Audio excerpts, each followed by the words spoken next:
Halo sahabat biologi, semoga selalu dalam keadaan sehat ya. Perkenalkan, nama saya Yulda Salia. Pada video pembelajaran kali ini, kita akan belajar tentang makanan dan zat apa saja sih yang terkandung di dalamnya. Pernahkah kalian berpikir, mengapa kita harus makan? Memangnya kenapa kalau kita tidak makan? Sepertinya kalian bingung ya?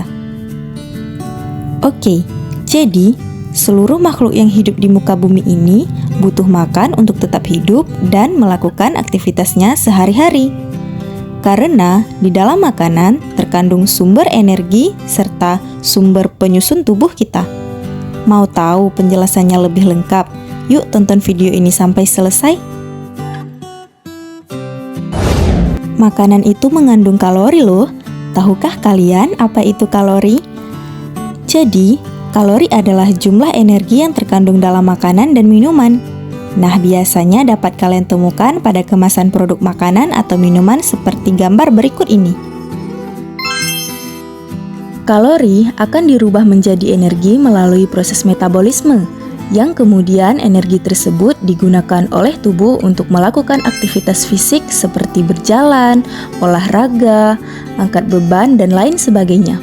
Menjaga fungsi organ vital seperti detak jantung, pernafasan, pencernaan, metabolisme, dan lain sebagainya, serta untuk mendukung pertumbuhan dan perkembangan.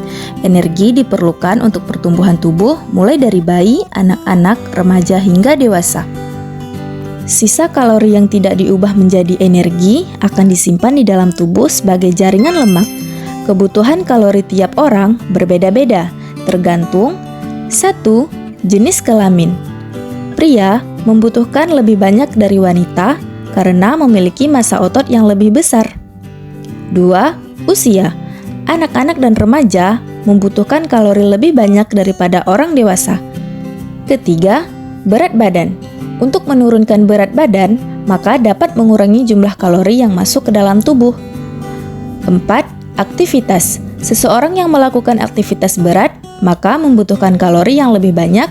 Dan yang kelima adalah kondisi kesehatan. Tahukah kalian apa itu nutrien? Makanan yang kita makan akan dipecah oleh sistem pencernaan menjadi nutrien. Nutrien adalah zat yang terkandung dalam makanan yang berisi energi yang dibutuhkan tubuh. Nutrien dibagi menjadi 2, makronutrien dan mikronutrien. Makronutrien adalah gizi yang dibutuhkan oleh tubuh dalam jumlah besar, sedangkan mikronutrien dibutuhkan dalam jumlah sedikit. Yang termasuk makronutrien adalah karbohidrat, protein, lemak, dan air, sedangkan vitamin dan mineral tergolong mikronutrien. Pernahkah kalian mendengar jargon belum makan nasi artinya belum makan? Hahaha. Nasi adalah salah satu contoh sumber karbohidrat. Tetapi harus diingat bahwa sumber karbohidrat bukan hanya dari nasi loh. Sagu, roti, jagung, mie, ubi, ataupun sereal juga merupakan contoh karbohidrat. Fungsi dari karbohidrat tentu saja untuk memberikan energi bagi tubuh kalian. Sekitar 50% dalam kalori harian yang kalian makan harus berasal dari karbohidrat. Tetapi harus diingat, jangan sampai berlebihan dalam mengonsumsi karbohidrat, karena akan berdampak buruk pada kesehatan tubuh kalian. Terlalu banyak mengonsumsi karbohidrat dapat mengakibatkan tingginya gula darah dalam tubuh yang bisa memicu penyakit diabetes. Kelelahan, pusing, selalu merasa haus, mood yang buruk, perut kembung, serta jerawat juga merupakan tanda bahwa kalian terlalu banyak mengonsumsi karbohidrat. Karbohidrat dibagi menjadi 2, karbohidrat sederhana dan karbohidrat kompleks. Karbohidrat sederhana bisa kita sebut gula. Gula merupakan sumber pendongkrak energi instan, artinya begitu kalian mengonsumsi gula, tubuh kalian akan merasa berenergi. Glukosa adalah salah satu contoh gula yang merupakan sumber energi yang dibutuhkan oleh sel tubuh kalian.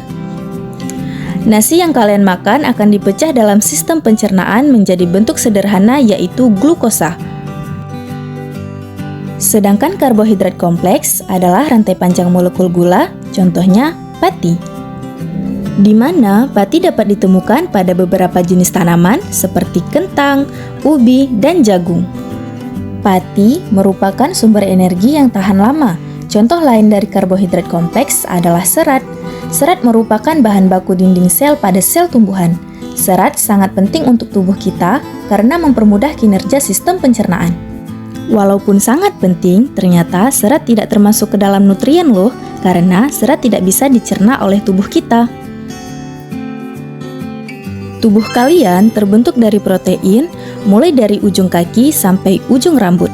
Bahkan, sel sampai DNA kalian pun juga terbentuk dari protein loh.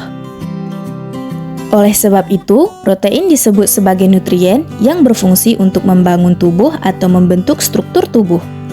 Protein yang harus kita konsumsi paling sedikit 10-35% dari kalori harian kita. Remaja seperti kalian membutuhkan sekitar 2000 kalori per harinya, yang artinya kalian harus mengonsumsi setidaknya 200 kalori untuk protein. Protein terbentuk dari unit yang disebut asam amino. Protein yang berasal dari tumbuhan tidak mengandung asam amino esensial lengkap seperti yang berasal dari hewan. Sumber protein dapat kalian temukan pada telur, daging merah, daging ayam, kacang-kacangan, dan ikan.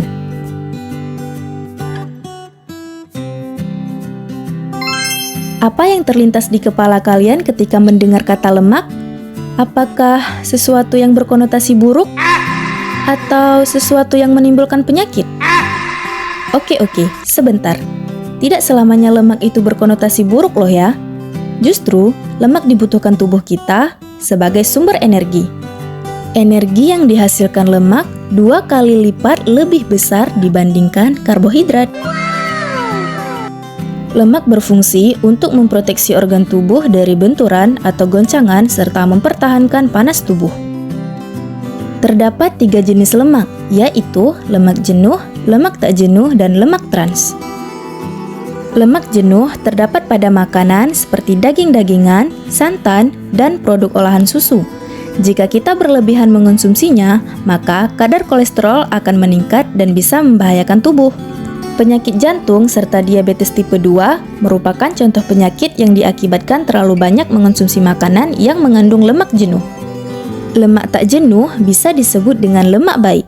Contoh sumber makanan yang mengandung lemak tak jenuh adalah minyak zaitun, alpukat, dan kacang-kacangan.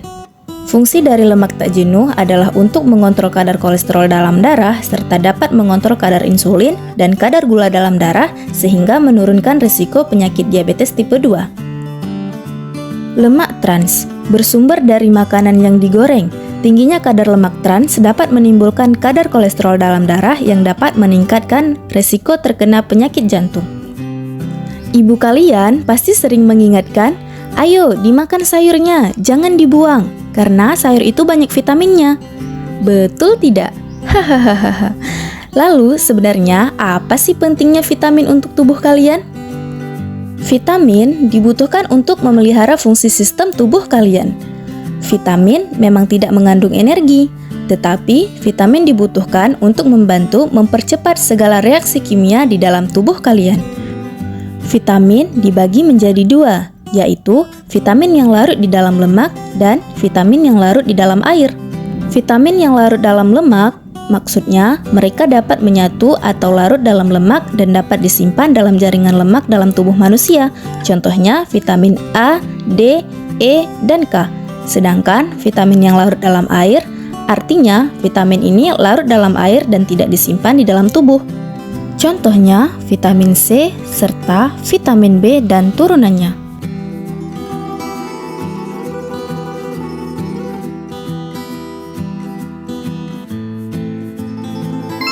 Nutrisi yang tidak dibuat oleh makhluk hidup disebut mineral, sama halnya seperti vitamin.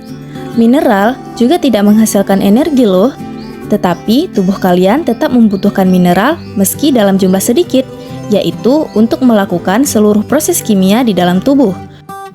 Contohnya mineral besi yang dibutuhkan oleh sel darah merah agar berfungsi, kalsium untuk membentuk dan memperkuat tulang dan gigi kalian, serta magnesium untuk memelihara otot dan sistem saraf.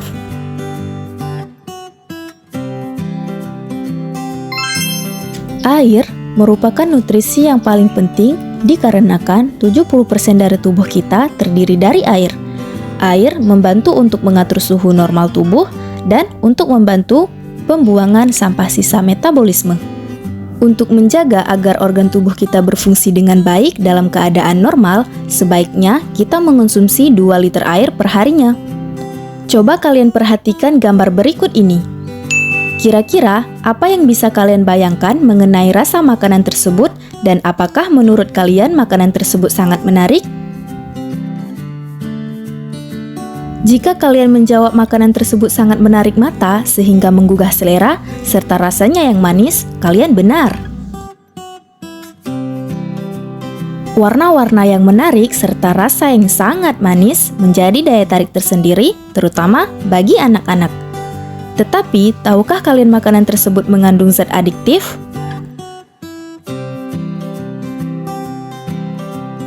Apakah zat adiktif itu?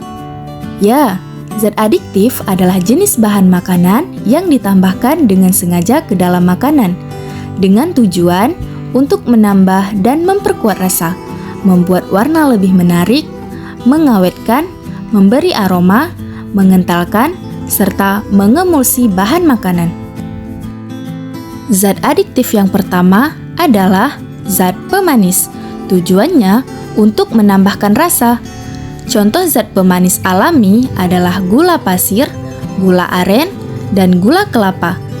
Sedangkan contoh zat pemanis buatan seperti aspartam, sorbitol, dan siklamat.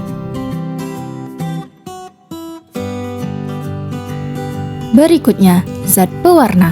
Tujuannya untuk membuat warna makanan menjadi lebih menarik. Contoh zat pewarna alami yaitu kunyit, bunga telang, buah naga, daun suji, dan lain sebagainya. Contoh zat pewarna buatan yaitu tartrazin, rhodamin B, dan karmoisin. Zat penyedap. Tujuannya adalah meningkatkan rasa makanan menjadi lebih gurih dan nikmat. Contoh zat penyedap sintetis adalah micin dan monosodium glutamat. Contoh zat penyedap alami adalah bawang putih, bawang bombay, merica, dan garam.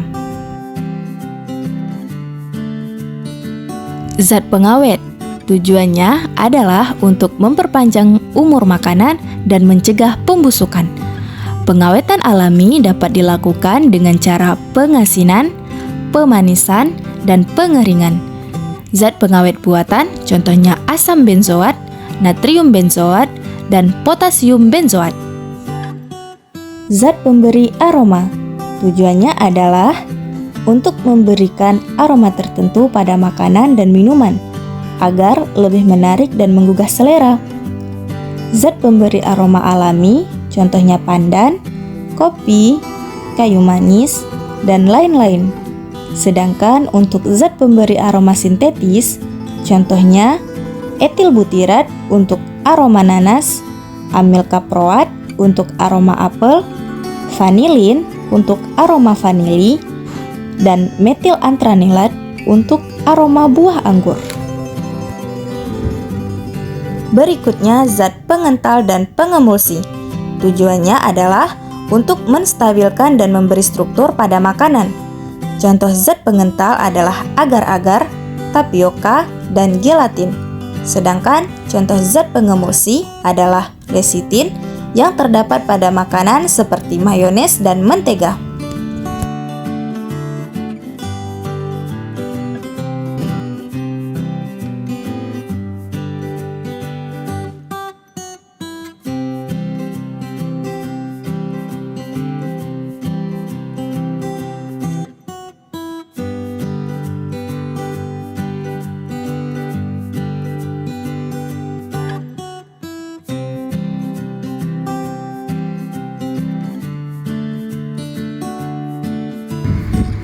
Nah, setelah teman-teman menonton video ini, pastikan teman-teman sudah lebih cermat dalam memilih makanan yang sehat dan bergizi untuk dikonsumsi ya. Sekian video pembelajaran kali ini, sampai jumpa di video pembelajaran berikutnya.